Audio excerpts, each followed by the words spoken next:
Hello guys, welcome to my YouTube channel. तो आज का हमारा टॉपिक है प्रोबेबिलिटी। प्रोबेबिलिटी के कॉन्सेप्ट को समझने के लिए सबसे पहले हम प्रोबेबिलिटी का फार्मूला देखेंगे। प्रोबेबिलिटी का फार्मूला है number of favourable outcomes divided by total number of favourable outcomes.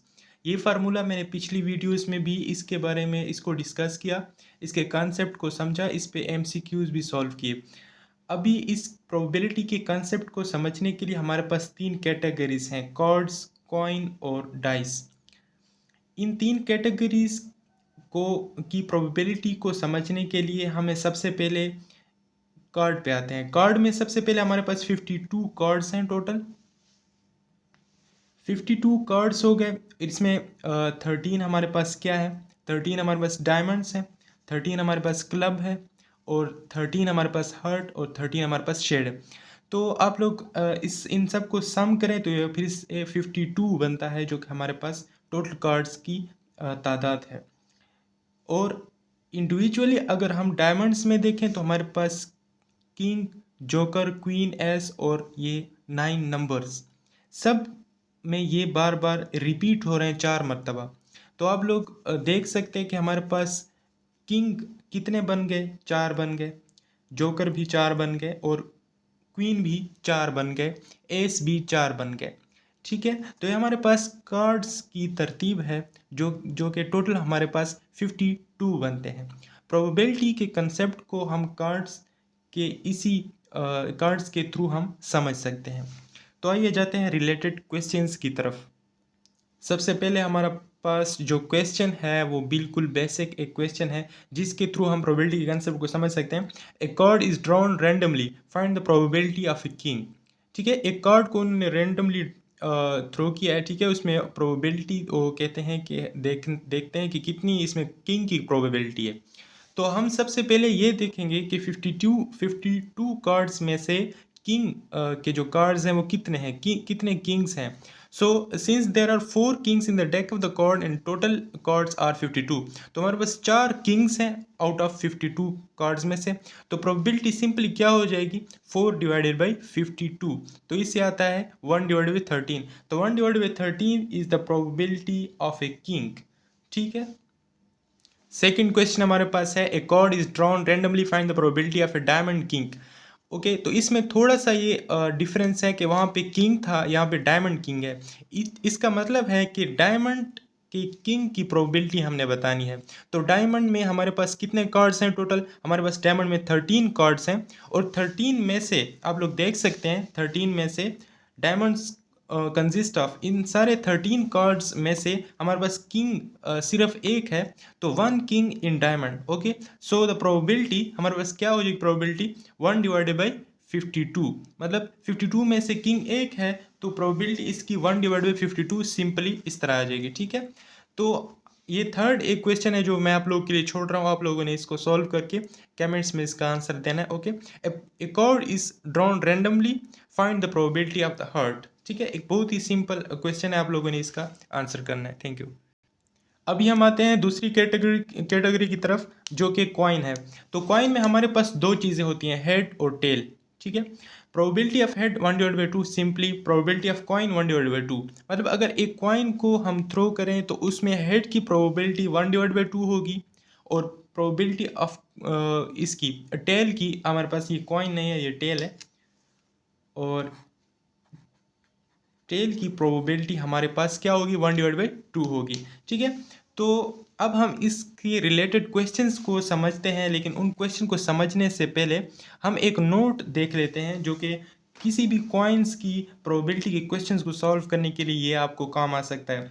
Note में क्या है, to find sample space in problems of coin use formula 2 power n where n is the number of times that coin tossed. ठीक है, तो ये हमारे पास एक simple formula है जो कि हमारे पास सिर्फ कॉइन की प्रोबेबिलिटी को फाइंड करने के लिए इस्तेमाल होगा। ठीक है, इसको कैसे यूज़ करेंगे इसको मैं आप लोगों को बताता हूँ। अच्छा, इसमें मेन चीज़ ये है कि हम सबसे पहले सैम्पल स्पेस फाइंड करेंगे ना।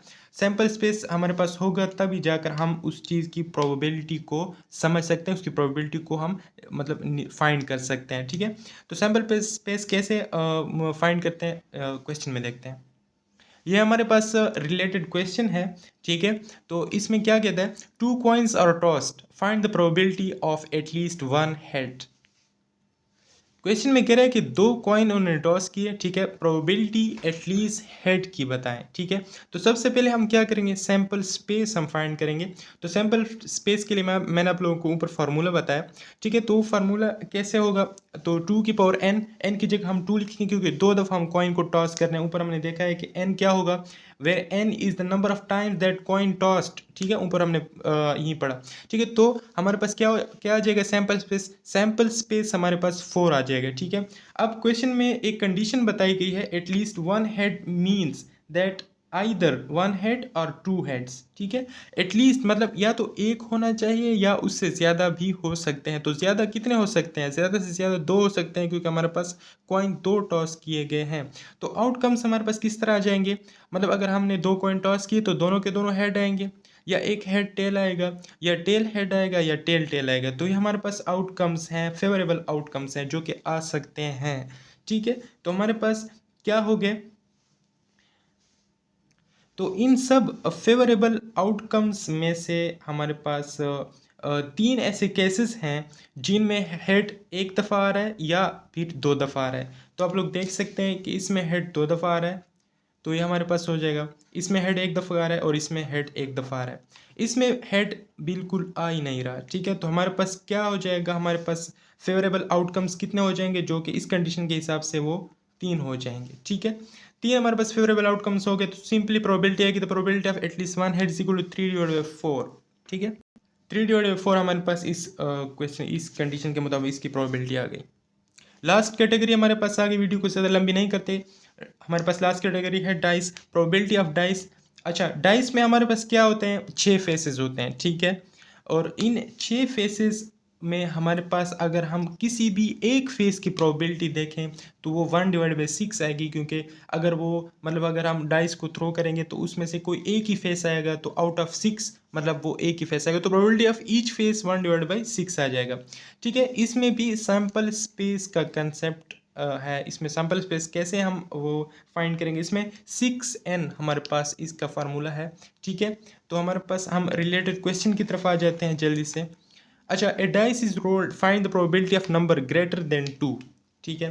वो कहते हैं एक डाइस को हमने रोल किया, इसमें प्रोबेबिलिटी बताएं कि उन नंबर्स की प्रोबेबिलिटी बताएं जो कि हमारे पास जिनका सम हमारे पास नहीं मतलब जो हमारे पास 2 से ज़्यादा आ रहे हैं, ठीक है, ग्रेटर देन 2। अच्छा, ग्रेटर देन 2 के जितने भी हमारे पास आउटकम्स हैं वो ये हैं, ठीक है। 3 हो गया, 4 हो गया, 5 और 6, ये सारे ग्रेटर देन 2 हैं, ओके। तो हमारे पास इन कितने ये पॉसिबिलिटीज़ हो गए, 4 हो गए। तो कितने कितने टोटल कितने हमारे पास आउट पॉसिबिलिटीज, वो 6 हैं। तो 4/6 इस कंडीशन के मुताबिक हमारे पास 2/3 इस कंडीशन की प्रोबेबिलिटी आ गई, ओके। ये बहुत आसान चीज़ें और बेसिक मैथमेटिक्स के कंसेप्ट्स हैं, तो इसको इतना एक्सप्लेन करने की ज़रूरत नहीं है, आप लोगों को वैसे भी समझ आ जाएगा। लेकिन फिर भी मैं उन स्टूडेंट्स के लिए एक्सप्लेन करता हूँ जो जो मतलब अभी इस चीज़ को समझ रहे हैं और ये कंसेप्ट उनके लिए। A dice is rolled, find the probability of number greater than 6। वो कहते हैं एक डाइस को हमने रोल किया, तो उस मतलब उसमें उस नंबर की प्रोबेबिलिटी बताएं जो 6 से ज़्यादा है। तो आप देखें हमारे पास since there no number is greater than 6, हमारे पास 6 ही लास्ट नंबर है, 6 से ज़्यादा बड़ा नंबर कोई है ही नहीं जो कि हमारे पास आ सके।